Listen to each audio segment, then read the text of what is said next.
Ok, dans cette vidéo-ci, mon but, c'est juste de vous montrer différents types de graphiques, à quoi ils peuvent servir, en y allant relativement rapidement. Je vous encourage pour vous entraîner à essayer de reproduire vous-même ces graphiques, idéalement sans la vidéo. C'est parti.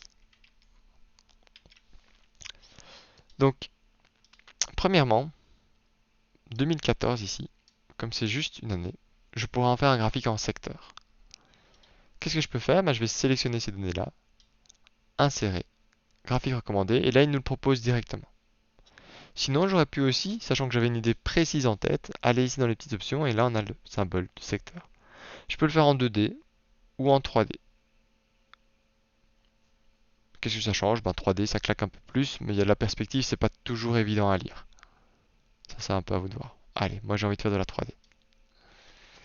Qu'est-ce qu'il y a de spécifique sur les graphiques, sur les graphiques en secteur? Alors on a toujours la même chose, on a la possibilité de changer le layout. Avec, vous voyez, des étiquettes. Ici, il y a les étiquettes qui mettent les noms. Là, j'ai les étiquettes qui mettent les valeurs en pourcent. Ben, regardons un petit peu. Si j'ajoute des étiquettes, pour l'instant, j'ai juste les valeurs. Maintenant, si je demande un peu plus d'options sur les étiquettes, vous voyez que plutôt que d'avoir la valeur, 3248, 5285, qui sont ces valeurs-là, le graphique en secteur, c'est vraiment prévu pour montrer des pourcentages. Et donc, il y a déjà une option pour afficher le pourcentage. Alors là, j'ai affiché les deux. Alors, je vais agrandir un peu pour être sûr que vous voyez bien dans la vidéo. Là, j'ai affiché les deux, mais j'aurais pu demander d'avoir pas la valeur et juste le pourcentage. Si je trouve que c'est un peu petit, n'oubliez pas qu'ici je peux choisir le remplissage. Là, tout ce qui est 3D est fait, et là, tout ce qui est taille, alignement. Et donc, qui dit taille, dit qu'ici, je pourrais demander d'ajuster la taille du texte, etc. Je peux aussi, plutôt que de jouer là-dedans, ce qui n'est pas toujours évident, moi, ce que je préfère faire, c'est cliquer ici, et se rappeler qu'en fait, vos autres onglets, ils marchent toujours. Donc, je peux aller dans Accueil, et dire fais-moi ça plus grand et en gras. Ça va? Et donc c'est pour ça que en fait, ici, à part pour les effets 3D qui sont fort spécifiques, si vous voulez vraiment changer du texte, je vous encourage à repasser par ce que vous connaissez. Par exemple, ici, le titre 2014, c'est nombre de faillites en Belgique en 2014 par région. Voilà, si je veux le mettre en rouge, sous gras, sous fond vert, c'est plutôt dans l'onglet accueil que je vais jouer que tout ici. Donc vous voyez qu'ici, tantôt j'avais pas cette option pourcentage sur les étiquettes. C'est normal, ça va à chaque fois changer en fonction de ce que vous faites comme type de graphique. Donc là vous avez votre graphique en secteur. Mais tiens, ici j'avais trouvé une manière de mettre un point en évidence, de dire ah regardez 5742, je veux attirer l'attention du lecteur là-dessus. Comment est-ce que je peux attirer l'attention sur un graphique comme ceci?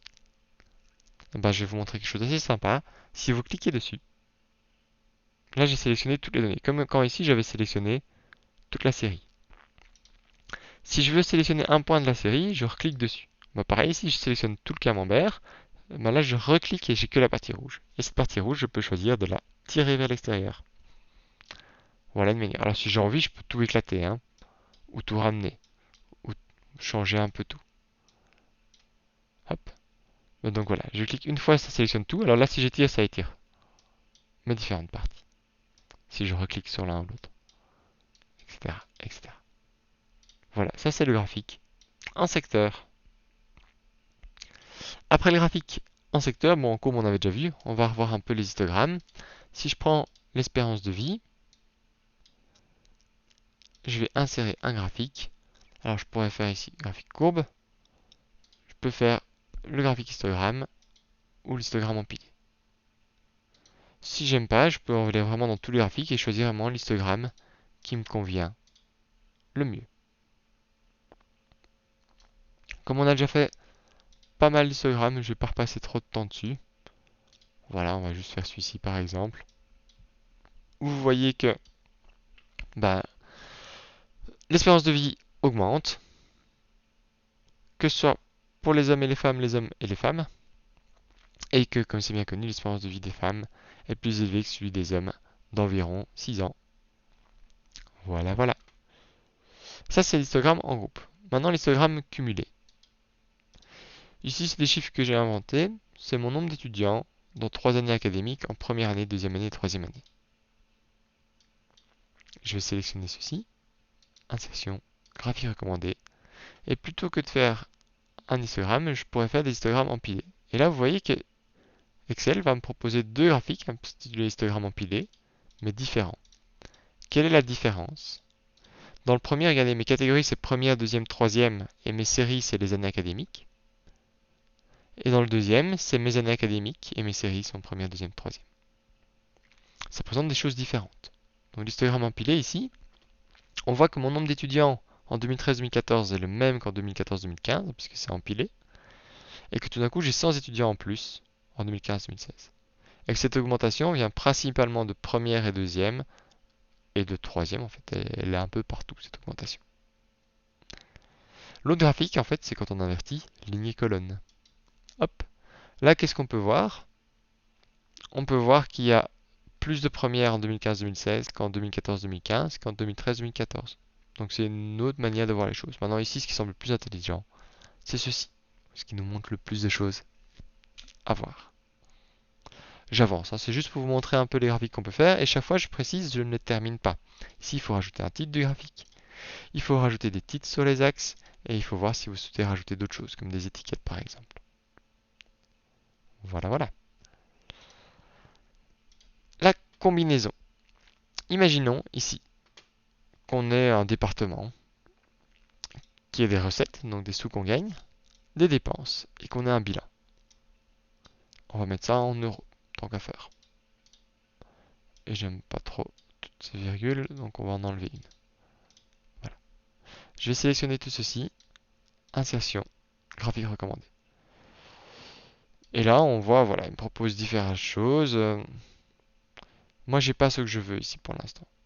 Je trouve pas ça très clair. On va partir toujours sur ce graphique-là, parce que c'est ce qui m'est proposé. Maintenant, je peux le changer. Rappelez-vous, je peux modifier le type de graphique. Et moi, ce que j'aime bien ici, c'est vraiment faire la différence entre ce que j'ai gagné et perdu comme sous, les recettes et les dépenses, et le résultat en fait. Ma courbe verte, quand elle est positive, c'est que je me suis fait des sous. Quand elle est négative, c'est que je me suis pas fait de sous. Donc je fais un graphique combiné. Voilà, celui-ci me plaît bien. Les couleurs aussi. Mes recettes, ce que j'ai gagné, c'est en bleu. Les dépenses, c'est en rouge. Et en vert, on a les sous que je me suis fait. Donc on voit que quand le bleu est beaucoup plus grand que le rouge, ma courbe verte monte, puis elle descend, etc. Ça, c'est un graphique combiné. Ce qui est pas mal quand vous voulez bien montrer que c'est des choses différentes à regarder. Les recettes et les dépenses, c'est différent que le bilan. Et donc dans votre TFE, si jamais vous avez de l'analyse de données, si vous voulez mettre en avant certaines choses, parfois c'est utile de changer le type d'une partie, de ne pas tout mettre en histogramme sur le mètre graphique, mais par exemple d'avoir une courbe ou quoi. Toujours là-dessus, imaginons ici un peu un chiffre d'affaires dans une entreprise. Ça c'est par mois. Et ici on a le chiffre d'affaires cumulé.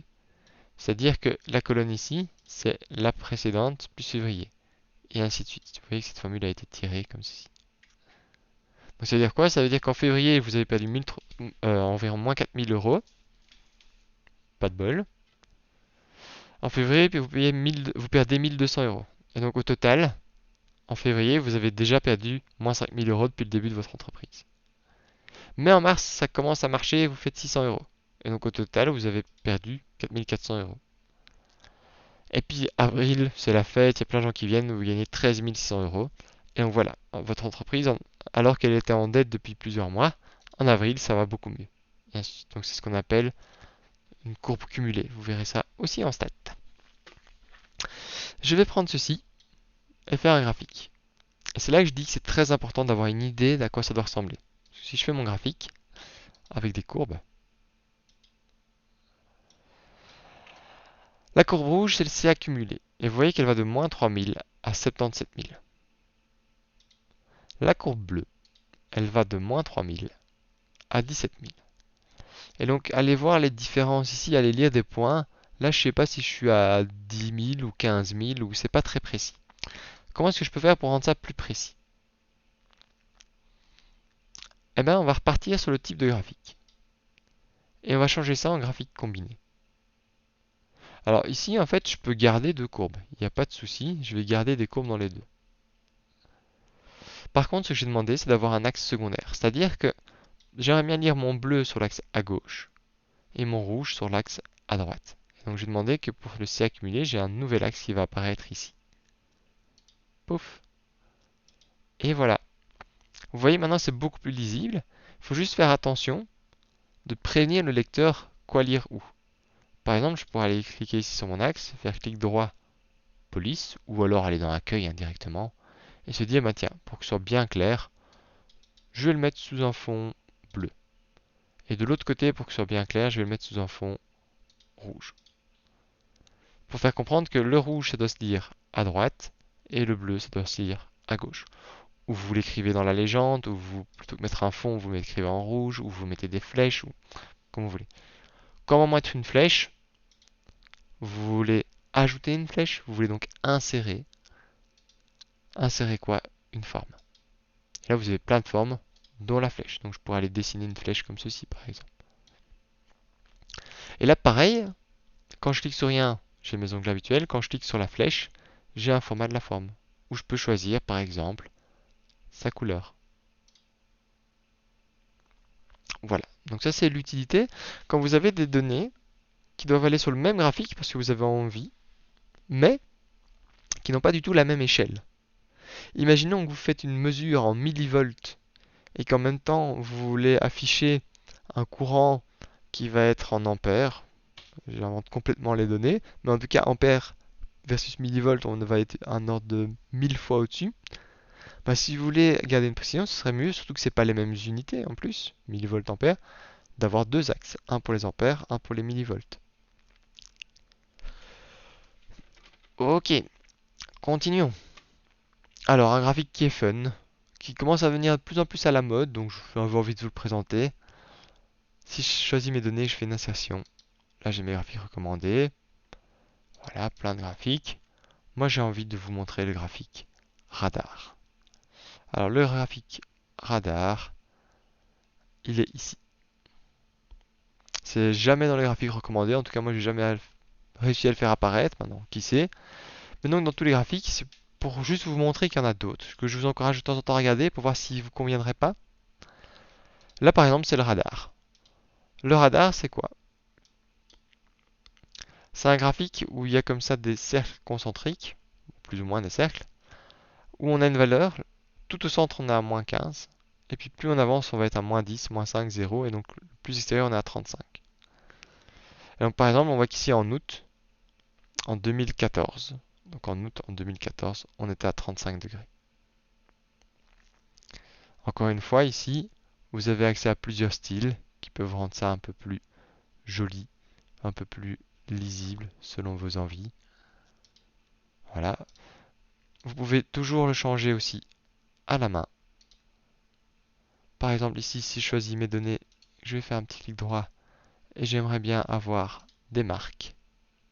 Bon, je vais vite, mais c'est vraiment parce que même si je vous l'expliquais, c'est plus simple pour vous de le faire. Voilà, je peux cliquer sur le bleu, aller ici sur le pot, cliquer sur marque et demander que mes marques ne soient pas aucune, mais le carré par exemple. Voilà, ceci ça vous permet de comparer les données d'une autre manière. C'est aussi ce qui est parfois employé pour dans certains CV pour dire alors mes connaissances en anglais je suis là, mes connaissances en français je suis là. C'est quelque chose qui est assez à la mode, qui plaît, qui est souvent nouveau pour pas mal de gens.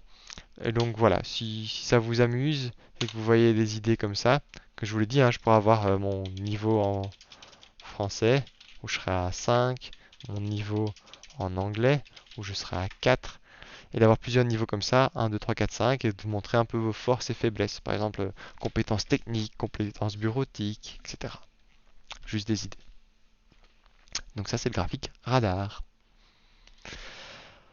Ensuite, on va reparler un petit peu des secteurs pour vous montrer que chaque fois, il y a moyen d'aller un peu plus loin. Et donc ici, voilà, j'ai des ventes en 2013, par différentes régions, la région centrale, est et ouest, en 2014. Si je sélectionne tout ceci, insertion, graphique, et là, j'ai envie de vous montrer un graphique en secteur, mais pas en gros secteur comme ceci, parce que là, vous voyez, je peux en afficher qu'un. Je peux afficher 2013 ou 2014, mais je ne peux pas afficher les deux en même temps. Comment est-ce que je peux faire un graphique en secteur, comme ça, en cercle avec des petits camemberts, mais pour plusieurs années d'un coup? Eh ben ça, ce sont les anneaux. Les anneaux, c'est le même principe, sauf qu'on aura 2 années. Alors évidemment, ici, ça vaut la peine d'essayer de rajouter une légende pour que ce soit plus clair, évidemment. Déjà, avoir les chiffres, c'est toujours utile. D'accord? Mais ici, c'est quel anneau qui concerne quoi? Alors on pourrait changer les étiquettes, par exemple. Je clique dessus, clic droit, mettre en format, et demander, bah tiens, si tu m'affiches les noms, ça c'est central, externe, etc. Si tu m'affiches le numéro de la série. Ah, là on voit vente 2013. Alors vous pouvez le faire comme ça de manière automatique. Maintenant, vous pouvez aussi revenir sur votre graphique et ajouter une légende. Dans ma légende, comme vous le voyez, j'ai quelque chose de prédéfini. Donc comment est-ce que je pourrais rajouter quelque chose pour me dire qu'à l'intérieur c'est 2013 et à l'extérieur c'est 2014? Eh bien, on peut insérer du texte. Je prends une zone de texte, je viens la mettre ici, et je pourrais dire cercle intérieur égale 2013. On va agrandir un petit peu ça. Cercle extérieur égale 2014. Dans cet exemple, il a plusieurs buts. Vous montrez que le graphique en camembert, il peut montrer qu'une année. Pour ça, il faut passer en anneau si on veut en montrer plusieurs. L'autre chose que je voulais vous montrer, c'est que du coup, plus le graphique est compliqué et peu conventionnel, plus il faut évidemment l'expliquer. Et comment bien l'expliquer? Bah, il y a pas mal d'outils déjà préconçus, la légende et tout. Mais ici, ma légende, je peux pas mettre exactement ce que je veux dedans. Et donc à un moment, il n'y a pas le choix. On ajoute des zones de texte en plus. Zone de texte que je peux de nouveau. J'ai inséré quelque chose, je peux donc cliquer dessus. Et là, j'ai un nouvel onglet. Nouvel onglet dans lequel je peux choisir des styles prédéfinis. Et vous trouvez ce que vous aviez déjà vu dans d'autres fichiers de moi où j'avais remis des formes ou quoi pour rendre le cours un peu plus joli que d'écrire directement dans la cellule. Voilà, voilà. Ok, continuons d'avancer avec un dernier exemple. Ça, donc, c'était une variante des secteurs. Bah, je vais vous montrer une autre variante des secteurs. Oups, j'ai oublié d'enlever ceci. Imaginons qu'on ait eu des élections et on a eu des candidats de A, B jusqu'à K.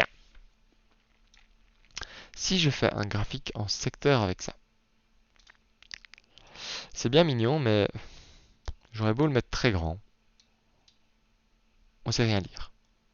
Je peux demander de changer le style. Voilà, là, j'aurais mis les étiquettes. Dès qu'on descend en dessous de 2%, je vois rien. Comment est-ce que je peux garder un peu de précision? Je peux modifier le type de graphique, j'aurais pu le faire dès le début, hein, pour avoir ce qu'on appelle un secteur de secteur. Qu'est-ce qu'il fait? Eh bien, le secteur de secteur, il vous dit, ok, vous avez 44%, c'est le candidat A, 31% le candidat B, et puis à un moment, on dit ici, il reste 2%. Et le reste de 2%, c'est quoi? Eh bien, c'est réparti comme ça. Il y avait 1% ici, 1% là, 0 et 0. Alors ce graphique, si je clique sur la série, je fais format, vous pouvez choisir le moment où vous cassez ça. Ce qui est un peu spécial, ici c'est en position, donc là par exemple je demande d'en avoir 4 qui sont sortis. Je pourrais demander d'en avoir 5 qui sont sortis, et ainsi de suite. Par exemple, si je demande d'en sortir beaucoup, voilà, je peux m'arranger pour avoir ceci par exemple. Si vous vous dites j'ai pas envie de faire en fonction de la position, vous pouvez aussi vous demander en fonction de la valeur. Je vais mettre ici tous les gens qui ont moins de 1000 voix. Parce que, on va dire, entre guillemets, ça m'intéresse pas. Moins de 1000 voix, c'est des gens qui ont eu pas beaucoup de succès pour les élections, etc.